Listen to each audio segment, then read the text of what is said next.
아멘. 오늘 함께 은혜 나누신 말씀 시편 33편 18절로 22절의 말씀입니다. 시편 33편 18절로 22절의 말씀, 우리 같이 한 목소리로 합독하시겠습니다. 야훼는 그를 경외하는 자, 곧 그의 인자하심을 바라는 자를 살피사 그들의 영혼을 사망에서 건지시며 그들이 굶주릴 때에 그들을 살리시는도다. 우리 영혼이 야훼를 바라며 그는 우리의 도움과 방패의 시로다. 우리 마음이 그를 즐거워하며 우리가 그의 성호를 의지하였기 때문이로다. 야훼여, 우리가 주께 바라는 대로 주의 인자하심을 우리에게 베푸소서. 아멘. 오늘 함께 봉독한 시편 33편 18절로 22절의 말씀 가지고 하나님의 다스림이라는 제목으로 함께 말씀의 은혜를 나누겠습니다. 성경 가운데 중요한 주제 중에 하나가 하나님의 주권입니다. 아마 다들 들어보셨을 것 같은데요. 하나님의 주권. 이 하나님의 주권은 하나님의 절대성과 하나님의 권위를 나타내는 하나님의 성품 중에 하나입니다. 하나님이 세상을 창조하셨으므로 세상을 다스릴 수 있는 유일한 분이십니다. 잠언 3장 5절로 6절 말씀에 너는 마음을 다하여 야훼를 신뢰하고 내 명철을 의지하지 말라. 너는 범사에 그를 인정하라. 그리하면 내 길을 지도하시리라. 내 삶의 주인이 나라고 생각을 하기 때문에 내가 스스로 그 길을 개척하고 내가 스스로 내 지혜에 의지하면서 세상을 살아갈 수 있을 거라 사람들은 생각을 합니다. 또 그렇게 살아가고 있고요. 하지만 성경은 하나님의 말씀을 우리 가운데 말씀하기를 절대로 내 명철과 지혜를 의지하지 말라고 되어 있습니다. 내 경험도 마찬가지입니다. 우리는 습관적으로 그런 얘기들을 하는 것 같아요. 전에 내가 해봐서 아는데, 내가 전에 들어서 아는데, 다 내 기준으로 얘기를 하고 경험을 바탕으로 이야기들을 합니다. 지식을 바탕으로 이야기를 합니다. 그러나 우리가 경험한 것은 세상 모든 일 중에 아주 작은 한 부분이에요. 또 우리가 하나님을 안다 말하지만 아무리 신학을 10년이 넘게 100년 넘게 한평생 하나님을 연구했다 할지라도 그가 가지고 있는 하나님에 대한 지식과 경험이 하나님 전체 부분에 티끌만큼도 안 되는 거예요. 근데 우리는 그걸 가지고 마치 내가 세상에 누구보다도 뛰어나고 우수하고 탁월하다고 스스로 자랑을 하고 말을 합니다. 그러나 하나님의 말씀은 절대로 그렇게 말하고 있지 않습니다. 세상 모든 일들도 마찬가지입니다. 나라의 흥망성쇠와 개인의 모든 일상의 일들까지도 하나님께서 다스리시고 우리를 하나님의 길로 인도하고 계시는 것입니다. 그러므로 이 하나님의 다스리심 앞에 개인과 가정과 나라와 민족은 순종밖에 할 게 없습니다. 하나님의 주권, 하나님의 다스림, 여기에 대한 인생의 반응은 순종밖에 없습니다. 그 순종을 하지 않는 것이 죄라는 거예요. 하나님의 뜻 가운데 하나님이 말씀하신 것, 그 말씀을 따르지 않을 때 그것이 벗어났기 때문에, 하나님의 길에서 벗어났기 때문에 그걸 우리는 성경은 죄라 말을 합니다. 시편 33편은 이러한 하나님의 주권을 높이면서 찬양을 하고 있습니다. 그 이유와 결과에 대해서 오늘 함께 말씀의 은혜를 나누기를 원합니다. 첫째로 하나님 말씀의 능력에 대해서 찬양을 합니다. 하나님께서 세상을 어떻게 창조하셨습니까? 말씀으로 창조하셨어요. 말씀 한마디로 세상을 창조하셨습니다. 빛이 있으라 하시니 빛이 있었고, 우리는 빛을 창조할 수 없죠. 이 새벽에 캄캄한 곳에 처음 들어와서 우리가 제일 먼저 할 수 있는 일은 빛이 있으라 말은 할 수 있어도 스위치를 올려야 됩니다. 근데 하나님은 캄캄한 곳에, 아무것도 없는 곳에, 혼돈과 어둠으로 가득한 세상에 빛이 있으라 하시니 빛이 생겼다고 그랬어요. 또 오늘 말씀에도 보면 궁창 위의 물과 아래 물을 나누어 담아두셨다고 되어 있습니다. 이 모든 것들을 단지 말씀만으로 만물을 창조하셨습니다. 사람을 창조하시고 그 코에 생기도 불어넣으셨어요. 에스겔서 37장에 우리가 잘 아는 마른 뼈 환상이 있습니다. 하나님께서 창조하신 그 말씀이 그 마른 뼈들에게 임할 때 이 뼈 저 뼈가 맞아지고 힘줄이 생기고 살이 오르고 가죽이 덮이고 그 다음에 생기를 향하여 말씀을 하십니다. 에스겔 37장 10절 말씀에 이에 내가 그 명령대로 대언하였더니 생기가 그들에게 들어가매 그들이 곧 살아나서 일어나 서는데 극히 큰 군대라. 마른 뼈들이에요. 뭐 금방 죽었던 사람을 기적같이 일으켜 세우는 게 아닙니다. 언제 죽었는지, 언제 그 뼈가 언제부터 말랐는지 생기라고는 조금도 찾아볼 수 없는 그 뼈를 향하여 하나님 말씀을 선포했을 때, 하나님이 선지자에게 말씀을 주시고 그 말씀을 선포했을 때 뼈들이 맞춰지고 살이 오르고 가죽이 덮이고, 그리고 마지막에 생기를 향하여 대언했을 때 사방에 있는 모든 생기가 그 마른 뼈들에게 들어가서 거대한 군대가 되는 그와 같은 환상을 보았다고 성경은 말합니다. 이와 같이 말씀에 능력이 있는 거예요. 무에서 유를 창조하시고 죽은 자를 살리시며 치료하고 회복하는 능력이 하나님 말씀 가운데 있습니다. 과연 우리가 이 말씀의 능력을 정말로 제대로 믿고 있습니까? 우리가 예배할 때는 하나님 믿는다고 고백을 하지만, 하나님 말씀이 이루어짐을 믿는다고 고백을 하지만, 또 기도할 때는 정말 모든 기적이 일어나는 것처럼 믿고 기도하지만, 현실의 문제 앞에서 우리의 믿음은 마치 믿음이 없는 자와 같이 행동할 때가 너무나도 많습니다. 우리가 하나님을 믿고 우리 마음의 주인으로 모시게 될 때 우리는 천지를 창조하신 하나님 말씀의 능력을 함께 소유했어요. 문제를 향하여 능력의 말씀을 선포하면 기적이 일어납니다. 상처를 향하여 치료의 말씀을 선포하면 회복이 임하는 것입니다. 오늘 말씀 9절 말씀에도 보면 그가 말씀하심에 이루어졌으며 명령하심에 견고히 섰도다. 내 지혜와 경험과 어떤 탁월한 지식으로 될지 안 될지를 판단하고 선포하는 게 아닙니다.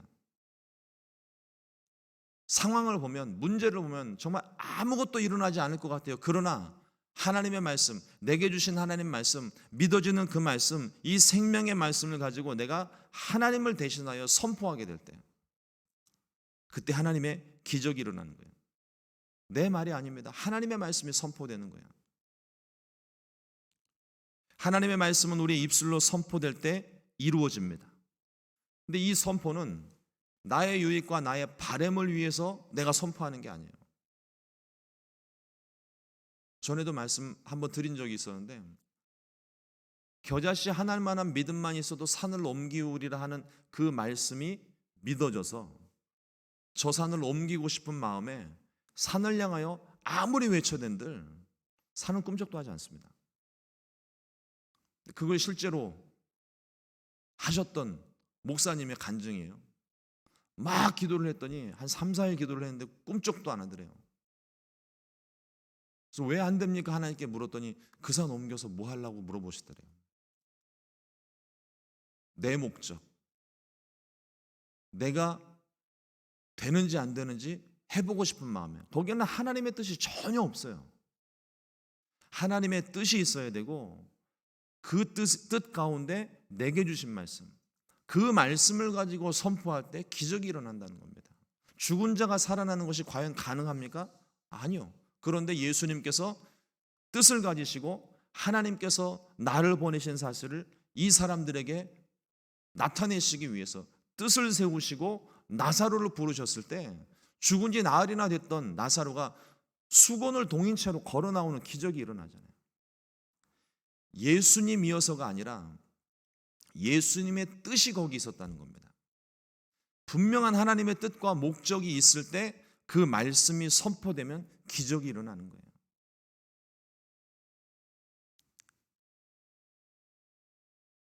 하나님 말씀 자체에 능력이 있고 생명이 있습니다. 그러므로 끊임없이 우리가 말씀을 묵상하고 읽어야 돼요. 그래야 하나님의 뜻을 알 수 있고 모든 상황과 문제에 필요한 하나님의 말씀을 적재적소에 우리가 선포할 수가 있는 것입니다. 하나님의 말씀을 내가 모르는데 오늘 이 상황 가운데 내가 어떠한 말씀을 선포할 때, 어떠한 말씀을 선언할 때 하나님의 기적이 일어날까? 기적을 일으키기 위해서 하나님 말씀을 선포하는 게 아닙니다.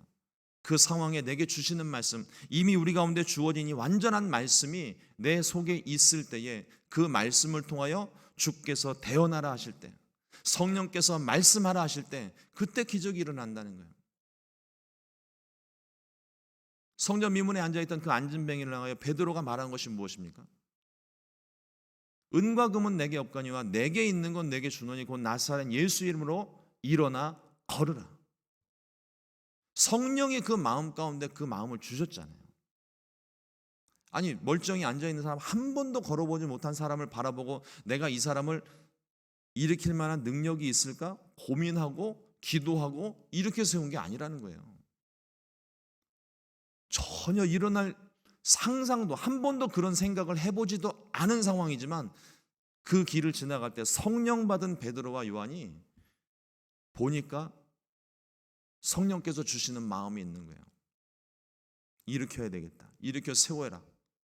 그때 그 말씀에 순종하여 일어나 걸으라, 예수님 이름으로 명하노니 일어나 걸으라 선언했을 때 기적이 일어났다는 것입니다. 말씀의 능력이 있기 때문에 그래요. 그러므로 살아있는 생명의 말씀, 능력의 말씀을 믿음으로 선포하고 기적을 경험하게 되시기를 주님의 이름으로 축원을 드립니다. 둘째로 하나님의 다스림을 찬양합니다. 하나님께서 말씀만으로 세상을 창조하심과 같이 세상의 모든 나라와 민족들도 동일하게 다스리고 계십니다. 나라의 흥망성쇠를 주관하시는 하나님이에요. 오늘 시편에 보니까 10절 말씀에 야훼께서 나라들의 계획을 폐하시며 민족들의 사상을 무효하게 하시도다. 하나님의 허락 없이는 어느 나라도 세워질 수 없고 설 수 없고 민족이 생겨날 수가 없습니다. 아무리 계획을 한들 내가 새로운 나라를 만들어서 이 세상을 뒤집고 내가 바른 나라를 세워봐야지, 아무리 좋은 뜻으로 사람이 계획을 해도요, 하나님의 뜻이 거기에 없으면 반란죄로 체포될 뿐이에요. 어떠한 일도 일어나지 않습니다. 그러나 하나님께서 뜻을 주시고 그 사람에게 생각을 주시고 하나님이 함께 하실 때에는 하나님께서 기적과도 같이 그 나라와 민족을 일으켜 세우시는, 우리가 창세기 말씀을 지난 수개월 동안 말씀 보면서 본 것이 무엇입니까? 아브라함, 그가 나라를 세우고자 하는 마음이 있었던 게 아닙니다. 그런데 하나님께서 그에게 말씀을 주시잖아요. 너는 본토 친척 아비 집을 떠나 내가 내게 지시할 땅으로 가라. 내가 너로 민족을 이루겠고 복의 근원이 되게 할 것이다. 하나님의 말씀이 임했다는 거예요. 그 말씀에 순종했더니 아브라함으로부터 시작해서 이삭, 야곱, 요셉을 통하여 민족이 형성이 되잖아요. 나라가 세워지고 각 나라가 군대를 조직하고 기병을 세워도 우리 역사를 보면 아무리 힘세고 강한 나라라 할지라도 시간이 지나면서 그것보다 더 강한 나라가 생겨나고 결국 그 나라 앞에 패하고 정복당함으로 역사 속에서 사라지는 것을 우리는 역사를 통해서 봅니다. 한 나라가 생겨나고 흥하고 망하는 일이 역사 속에 기록되어져 있지만 하나님의 나라는 세상 나라와 같이 생겨나고 망하는 것이 아닙니다. 영원히 쇠하지 않는 나라, 영원한 하나님의 나라인 것입니다. 우리 개개인의 인생도 마찬가지입니다. 살아온 인생 가운데 흥할 때가 있고 인기를 누릴 때가 있고 꼬꾸라질 때가 있고 사업이 실패할 때가 있습니다. 그러나 그 안에 두신, 내가 아무리 절망 가운데 실패하고 좌절하고 낙심하고 모든 게 끝났다 생각하는 그 순간까지도 내 안에 두신 하나님의 나라는 영원한 나라라는 거예요. 12절 말씀에 야훼를 자기 하나님으로 삼은 나라 곧 하나님의 기업으로 선택된 백성은 복이 있도다. 어제 우리가 시편 32편의 말씀을 나누면서 정직한 고백, 진실한 마음에 대해서 말씀의 은혜를 나눴습니다. 정직한 마음은 오직 하나님께만 집중하는 마음이에요. 하나님께 집중할 때 나의 죄와 연약함이 드러날 수밖에 없습니다. 더욱 주님을 의지할 수밖에 없죠. 예배하면서 사람들의 눈치를 본다든지 사람들을 의식해서 내가 더 거룩하게 보이려고 손을 움직이고 무릎을 꿇고 기도하고 스스로 속인다든지 세상 근심 염려 때문에 하나님께 집중하지 못하는 것은 겉으로는 경건한 척 보이지는 모르겠지만 그러나 하나님 앞에 정직한 마음이 아닙니다. 하나님의 그 중심을 보시잖아요. 정직한 마음은 하나님께 집중하는 마음이고, 이 정직한 마음을 가지고 있을 때 죄 있던 마음은 회개를 하게 되고, 아픈 마음은 하나님 앞에 통곡을 하고, 기쁜 마음은 바지가 벗겨지도록 기뻐 뛰며 찬양했던 다윗처럼 하나님 앞에 그 마음을 표현하는 것이에요. 그러니까 내 마음이 무너져 죽을 것 같은데 내가 하나님을 기쁨으로 예배하는 것처럼 아무리 앞에서 뛴들 하나님이 그 중심을 보시면서 하나님이 중심을 찌르십니다. 말씀으로 찌르세요. 너 왜 이렇게 날뛰냐? 내 마음이 찔리게 될 때 하나님이 내 마음을 아시고 그 마음을 찌를 때 그 앞에 무너질 수밖에 없는 거예요. 다윗이 범죄하고 1년 동안 아무 일도 없었던 것처럼 겉에 왕으로서의 체면과 어떤 이런 것들 다 유지하고 싶어서 그 모든 것들을 회개도 하지 않은 채 죄를 가지고 뼈가 녹아내리는 그 마음으로 막 아둥바둥 살아가고 있을 때 하나님 말씀으로 찌르시잖아요. 그때 다윗이 하나님 앞에 그 마음이 들킨 것이 오히려 그에게는 좋은 일인 거예요.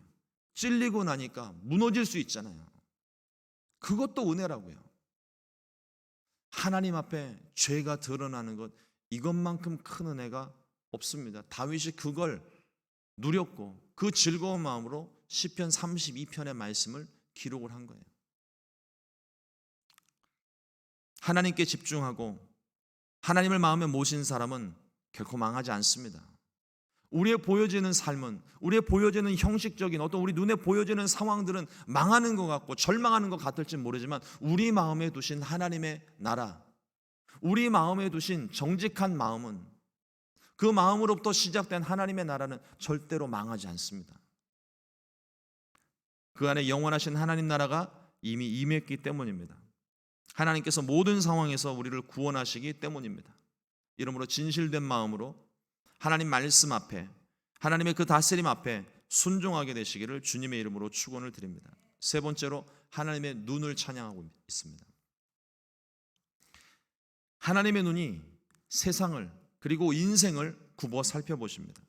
18절 말씀에 야훼는 그를 경외하는 자, 곧 그의 인자하심을 바라는 자를 살피신다고 고백하고 있습니다. 우리 관심은 나라의 흥망성쇠, 기업의 성공이나 인생의 성공, 개인의 성공과 실패에 쏠려 있습니다. 그러나 우리의 관심사는 거기에 있는 게 있으면 안 돼요. 믿음의 눈을 들어 하나님을 바라봐야 됩니다. 하나님을 경외하고 하나님의 인자하심, 곧 세상을 사랑함으로 바라보시는 하나님을 우리가 믿음의 눈으로 바라보는 거예요. 우리가 하나님을 경외함으로 바라보게 될 때 그때 하나님께서 우리의 인생을 책임져 주시고 지켜 주십니다. 19절 말씀에 그들의 영혼을 사망에서 건지시며 그들이 굶주릴 때에 그들을 살리시는도다.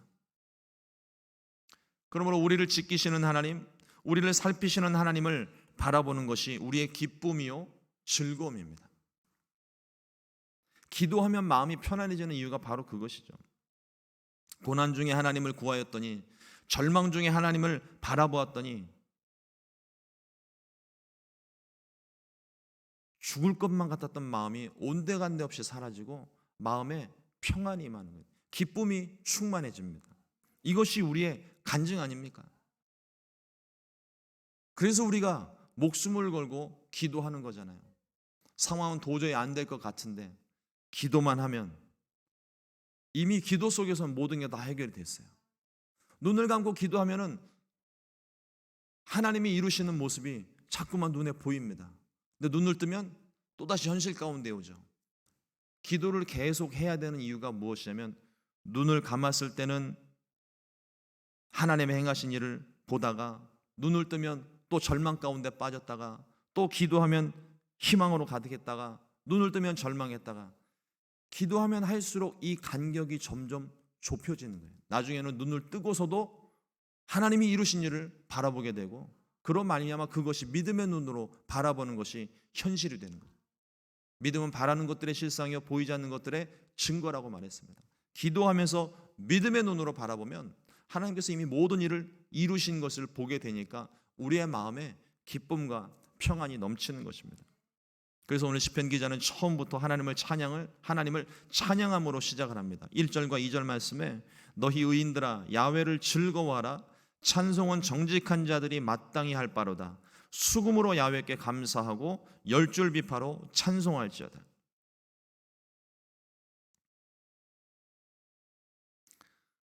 진실된 마음으로 하나님을 바라볼 때 하나님께서 우리의 죄를 깨닫게 하시고, 정직함으로 우리가 회개할 때 우리의 모든 죄를 용서하시고 우리의 관계를 회복시켜 주십니다.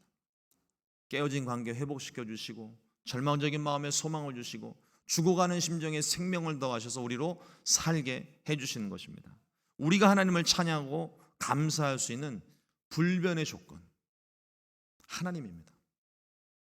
그 하나님이 저와 여러분들을 인생을 책임져 주시고 다스리고 계시는 거예요. 그러면 우리의 반응은 순종밖에 없습니다. 주께서 말씀하시는 대로 순종하며 나아갈 때 하나님께서 그 모든 걸 다스려 주시는 거예요. 우리가 이 나라에서 사는 것도 똑같습니다. 법이라는 것으로 우리를 다스리고 있어요. 근데 그 법에 순종하며 갈 때는 아무 문제 없습니다. 근데 그 법을 어기게 되면 불안하고 죄에 대한 대가를 치러야 되는 거죠. 벌금을 물든지. 신호 잘 지키고 속도 잘 지키고 나가면 뒤에 경찰차가 붙어도 전혀 걱정될 게 없습니다. 그런데 신호도 무시하고 속도도 위반하고 그러고 있을 때 경찰차가 딱 붙으면 걸렸구나. 뭔가 이렇게 죄스러운, 지키지 않는 어떤 그런 마음이 있을 때는요, 뒤에 와서 경찰차가 붙을 때 순간적으로 계기판 보고 신호 지켰나 안 지켰나 생각을 해보면 다 지켰어요. 다 지켰는데도 마음이 콩닥콩닥 뛰어요. 저는 지금도 경찰차 붙으면 막 심장이 막 뛰어요. 죄 지은 것도 없는데.